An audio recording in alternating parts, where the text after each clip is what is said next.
जिनके पास एसआईआर का फॉर्म घर पर आ गया है तो उसे कोने अतरे न रखें। यानी पिछड़ा दलित अल्पसंख्यक वर्ग के जो मतदाता हैं उनका नाम जो है सरकारी साजिश के तहत काट दिया जाएगा। आपकी नागरिकता खत्म हो जाएगी।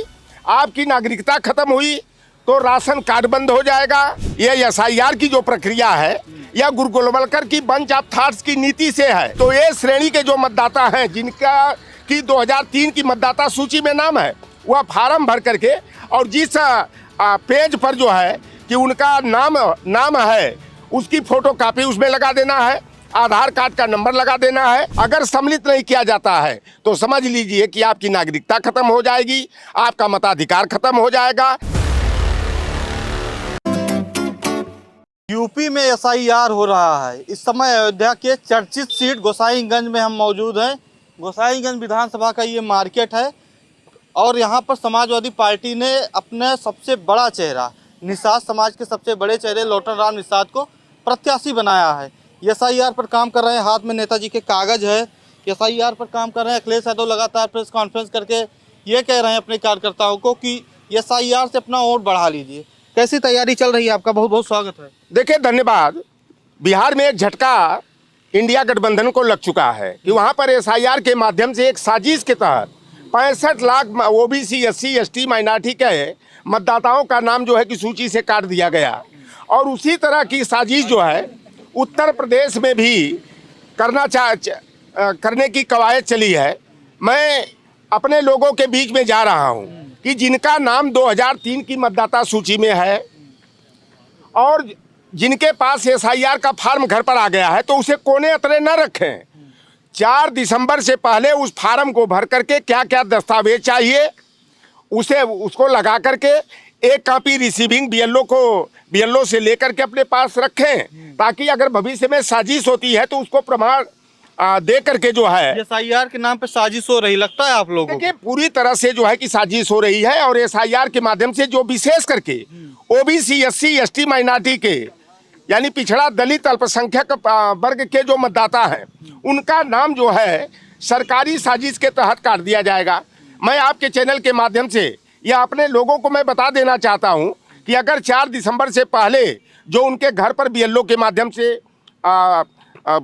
मतदाता बनने के लिए जो फार्म आया है उसको भर करके उसमें जो दस्तावेज की मांग की गई है उस दस्तावेज को लगा करके जो है कि उसे जमा कर दें। अगर नहीं करते हैं तो समझिए कि एसआईआर की प्रक्रिया में जो शामिल नहीं होते हैं, अपना फार्म नहीं जमा करते हैं, तो पहला काम होगा कि उनका मताधिकार छीनेगा। दूसरा सबसे बड़ा जो कुठाराघात होने जा रहा है, आपकी नागरिकता खत्म हो जाएगी। आपकी नागरिकता खत्म हुई तो राशन कार्ड बंद हो जाएगा। इसके बाद जो है कि नागरिकता खत्म होने के बाद जो सरकार की तरफ से तमाम योजनाएं, चाहे विधवा वृद्धावस्था पेंशन का हो तो चाहे जो भी सरकारी स्कीम है, अगर एसआईआर में फार्म नहीं जमा करते हैं तो सारे अधिकारों से वंचित हो जाएंगे। इसीलिए मैं और हमारी पार्टी के लोग जो है सक्रिय रूप से बिहार से सबक लेते हुए उत्तर प्रदेश में हमारे कार्यकर्ता लगे हैं और बूथ के प्रभारी हैं, सेक्टर है, जोन के प्रभारी हैं। इसके साथ साथ बीएलओ की मदद करने के लिए बीएलए को भी लगाया गया है और सारे लोगों की अपनी जिम्मेदारी, अपना कर्तव्य समझ करके कि लोकतंत्र संविधान को बचाना है, आरक्षण को बचाना है, प्रतिनिधित्व के अधिकार को बचाना है, अपनी जमीन को बचाना है, तो आपको एसआईआर में चढ़ बढ़ करके हिस्सा लेना पड़ेगा। अगर आप नागरिकता से वंचित हो जाते हैं, मताधिकार से वंचित होते हैं, तो आपकी जमीन पर अडानी अंबानी यानी गुजराती गैंग का कब्जा हो जाएगा। आप अयोध्या में चले जाइए, 6 लाख रुपया में जो जमीन लेकर के उसको 60 लाख रुपया में बेचा जा रहा है। आप जितना होटल बन रहे हैं आप चले जाइए, सारा गुजराती गैंग का जो है कि यहाँ पर होटल खोला जा रहा है। और यहाँ पर जो अभी परिक्रमा पथ बनाया जा रहा है, आप देखिएगा भविष्य में जगह जगह जो है रेस्टोरेंट हो, होटल हो, तमाम दुकानें जो हैं ये हमारे लोगों की तो नहीं खुलेंगी। वहाँ पर गुजराती गैंग अडानी की जो टीम है वो अडानी ग्रुप का वहाँ पर खोल दिया जाएगा। मैं अपने आपके चैनल के माध्यम से लोगों से अपील करता हूँ कि 4 तरह के मतदाता बनेंगे और क्या क्या दस्तावेज लगेगा वो उस फार्म में भी लिखा गया है। लेकिन जो ए श्रेणी के मतदाता हैं ऐसे मतदाता जिनका नाम 2003 की मतदाता सूची में दर्ज है, उनको फार्म भर करके और मतदाता सूची की फोटो कॉपी, उसमें भाग संख्या लिखा होगा, उसमें मतदाता क्रमांक संख्या लिखा होगा, उसको लगा कर और आधार कार्ड का नंबर दे करके जो है। यार आप लोग कहते हैं कि बिहार में SIR करा के हम लोग को हरा दिया गया, यूपी में अगर ऐसा हो जाएगा तो क्या करेंगे? देखिए, आज़ादी के बाद ये SIR की जो प्रक्रिया है, यह गुरु गोलवलकर की बंच ऑफ थॉट्स की नीति से है कि OBC, SC, ST, गरीब गुरबा, किसान, मजदूर जो हैं, इनको इनका वोट देने का अधिकार छीन लिया जाए। अच्छा, बदलापुर के एक विधायक का वीडियो वायरल हो रहा है, वो तो कह रहे हैं कि जो मृत हो गए उनका भी नाम काट दीजिए, विपक्ष वालों भी नाम काट दीजिए। देखिए, वो रमेश मिश्रा जी का जो बयान है, मैं भी वीडियो वो देखा हूँ, बदलापुर से विधायक है, कि मरे हुए लोगों का तो हमारे भी परिवार का सदस्य कोई मृतक हो गया है, उसका नाम मतदाता सूची में है, तो उसका विलोपन होना चाहिए। लेकिन यह कहना, अब समझ लीजिए कितना बड़ा षड्यंत्र है कि यानी कि जो विपक्ष के पिछड़े, दलित और मुसलमान जो मतदाता हैं, उनका नाम काटने का रमेश मिश्रा जो बदलापुर के विधायक हैं, वह अपने लोगों से अपील कर रहे हैं। इसलिए हमारे लोगों को बड़ा सावधान होकर के काम करना है। तो ये श्रेणी के जो मतदाता हैं, जिनका कि 2003 की मतदाता सूची में नाम है, वह फार्म भर करके और जिस पेज पर जो है कि उनका नाम है, उसकी फोटो कॉपी उसमें लगा देना है, आधार कार्ड का नंबर लगा देना है। श्रेणी बी के जो मतदाता हैं, जिनका जन्म भारत में 1 जुलाई 1987 से पूर्व हुआ है, उनको जो है कि एक प्रमाण पत्र देना है। वह प्रमाण पत्र होगा कि जन्म तिथि और जन्म स्थान का जिसमें प्रमाण प्रस्तुत हो जाए, जैसे कि आप हाई स्कूल का सर्टिफिकेट है, सनद है, और जाति प्रमाण पत्र हो, आय प्रमाण पत्र हो, निवास प्रमाण पत्र हो, जमीन का दस्तावेज, खसरा खतौनी आपके पास हो, तो उसमें जो है कि एक दस्तावेज जो है जिससे उम्र और पैदाइश के स्थान का बोध हो, वह लगाना है। सी श्रेणी के मतदाता वो हैं जिनका जन्म भारत में 1 जुलाई 1987 से 2 दिसंबर 2004 के बीच हुआ है। उनको जो है जन्म तिथि और जन्म स्थान को प्रमाणित करने वाला दस्तावेज यानी कागज लगाना है। और इसके साथ साथ माता या पिता की जन्म तिथि और जन्म स्थान का प्रमाण पत्र संलग्न करना पड़ेगा।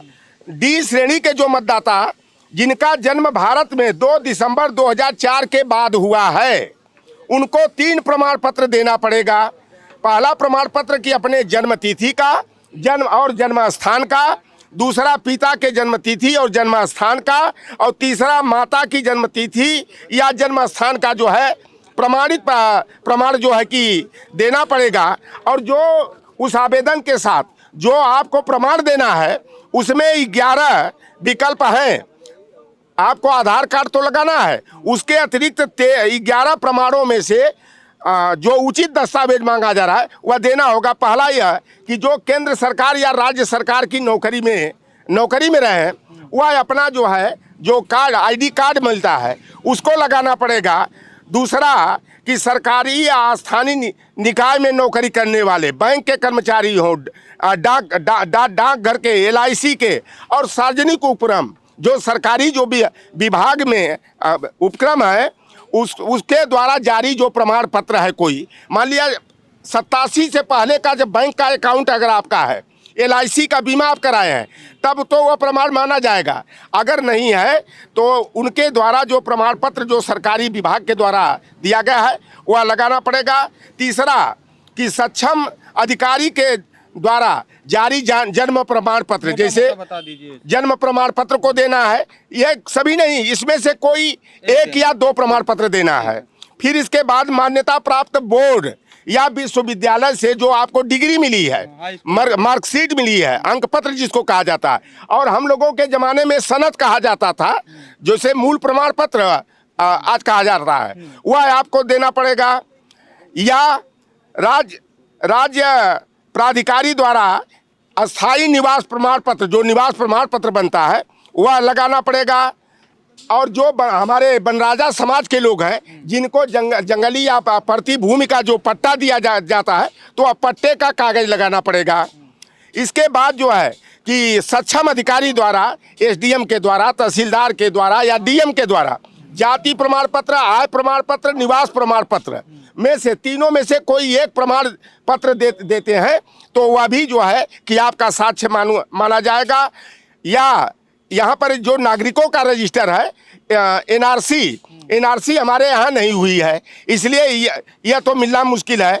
इसके बाद राज्य या स्थानीय अधिकारी द्वारा, जैसे कुटुंब रजिस्टर होता है, परिवार रजिस्टर भी जिसको कहा जाता है ना, तो आप जब आपके गांव का जो सचिव रहेगा तो उससे नकल, उसकी कुटुंब या परिवार की नकल आप भी निकाल करके उसको भी प्रमाण के तौर पर जो है कि आप लगा सकते हैं। ये दस्तावेज है और ज़्यादा इसमें घबराना नहीं है। बड़े सावधानी से जो फार्म आया है उस पर रंगीन फोटो। अभी तो गांव में बीएलओ कागज भी नहीं पहुंचा रही हैं, बहुत जगह जो है कि बीएलओ लापरवाही कर रहे हैं और हमारी आपकी जिम्मेदारी है, जो मतदाता हैं उनकी जिम्मेदारी है कि उनका नाम जो है फिर से एसआईआर का फार्म भर के सम्मिलित कर लिया जाए। अगर सम्मिलित नहीं किया जाता है तो समझ लीजिए कि आपकी नागरिकता खत्म हो जाएगी, आपका मताधिकार खत्म हो जाएगा।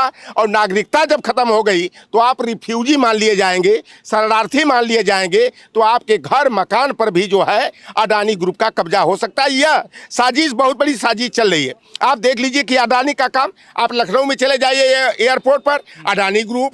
आप रिफाइन का तेल फॉर्च्यूनर का मिलता होगा, देखिए उस पर अडानी ग्रुप। रेलवे स्टेशन पर चले जाइए, बनारस में चले जाइए, इलाहाबाद जाइए, लखनऊ जाइए, वहाँ अडानी ग्रुप। जो आपको एंट्री पास जो मिलता, टिकट मिलता था, प्लेटफार्म टिकट जो 3 रुपया में मिलता था, आज वह 50 रुपया में मिल रहा है। तो ये पूरी जो गुजराती गैंग है, यह पूरे देश की अर्थव्यवस्था को चौपट करने का और संविधान के तहत जो हमारे लोगों को मौलिक अधिकार मिला हुआ है वो अधिकार को छीनने की जो है कि बहुत बड़ी साजिश की जा रही है। तो कैसे आप लोग निपटेंगे एसआईआर से? अभी तो एसआईआर का फॉर्म भरा जा रहा है, जो किसान समाज है वो तो खेतों में है, शादी विवाह चल रहा है, तो कैसे आप लोग जा रहे हैं? एक साजिश के तहत, ये बहुत बड़ी साजिश है। आज मैं देख रहा हूँ जहाँ पर जिस स्थान पर हूँ, हर जगह पूरे प्रदेश की ये स्थिति है। इस समय खेती किसानी का ये दौर चल रहा है। कहीं अभी धान की कटाई और मड़ाई, साथ में गेहूँ, सरसों और आलू की बुवाई का काम, और 4 दिसंबर तक समझिए कि इतनी सहालग है, लगन है कि लोग उसमें डाइवर्ट रहे, ताकि एसआईआर के काम में जो कम पढ़े लिखे लोग हैं, नासमझ लोग हैं, हमारे पिछड़े दलित समाज के लोग हैं, मुसलमान समाज के लोग हैं, ताकि वह एसआईआर का फार्म भर करके जमा न कर पाए। तो ये बड़ी साजिश है। तो जो भी हमारे पार्टी के जागरूक कार्यकर्ता हैं, किसी गांव के जो जिम्मेदार पढ़े लिखे लोग हैं, वो अपना कर्तव्य समझ करके अपने गांव के लोगों के बीच में जाएं, घर घर जा करके जो है कि उनका फार्म भरने में जो है सहयोग करें। और हमारी पार्टी ने हर बूथ पर जो है कि बीएलए भी बनाया, जिन्हें बूथ लेवल एजेंट बनाया गया है, और सरकारी विभागों के द्वारा जो है बीएलओ बनाए गए हैं, जो बीएलओ घर घर जा करके उनकी जिम्मेदारी है कि वह फार्म को देने का काम करें और फार्म भरवाने में मदद करने का काम करें। ठीक है, तो गोसाईगंज विधानसभा में मौजूद थे समाजवादी पार्टी के प्रत्याशी लौटर राम निषाद जी थे। गोसाईगंज में फॉर्म लेकर टहल रहे हैं, एसआईआर का फॉर्म भरवा रहे हैं। क्या राय है आपकी, कमेंट में बताइएगा। बहुत बहुत धन्यवाद।